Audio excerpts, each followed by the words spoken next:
Hi viewers, welcome to Tamil stocks. போதுண்டா சாமி, ஒரு மாதத்துக்கு ரெஸ்ட் அப்படின்ற மாதிரி, ஒரு மாதத்துக்கு நான் ஃபார்ம் ஹவுஸ்ல ரெஸ்ட் எடுக்க போறேன், இந்த இஷ்யூஸும் வேணாம் அப்படின்னு சொல்லிட்டு மணிமேகலை ஒரு பதிவை வெளியிட்டு இருக்காங்க. அதை பத்தி தான் இப்ப நம்ம பார்க்க போறோம். நம்ம சேனல்ல இப்பதான் வீடியோ ஃபர்ஸ்ட் டைம் பாக்குறீங்கன்னா சப்ஸ்கிரைப் பண்ணிட்டு பெல் ஐக்கானை கிளிக் பண்ணுங்க. குக்க வித்து கோமாளியில இருந்து விலகி போயிட்டாங்க மணிமேகலை. அது வெளியில போன உடனே ஒரு வீடியோ வெளியிட்டு இருந்தாங்க. இதுக்கு காரணம் பிரியங்கா தான் அப்படின்னு சொல்லிட்டு இன்டைரக்டா வெளியிட்டு இருந்தாங்க.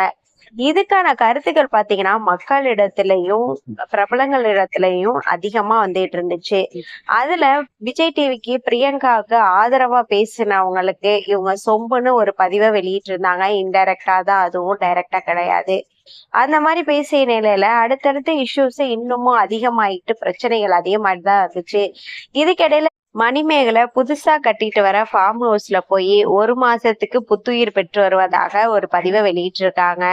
அடுத்தடுத்த அப்டேட்டுகளை நம்ம சேனலை தொடர்ந்து பாருங்க. பிடிச்சிருந்தா லைக் பண்ணுங்க, ஷேர் பண்ணுங்க, மறந்துடாம சப்ஸ்கிரைப் பண்ணுங்க, பெல் ஐக்கானை கிளிக் பண்ணுங்க.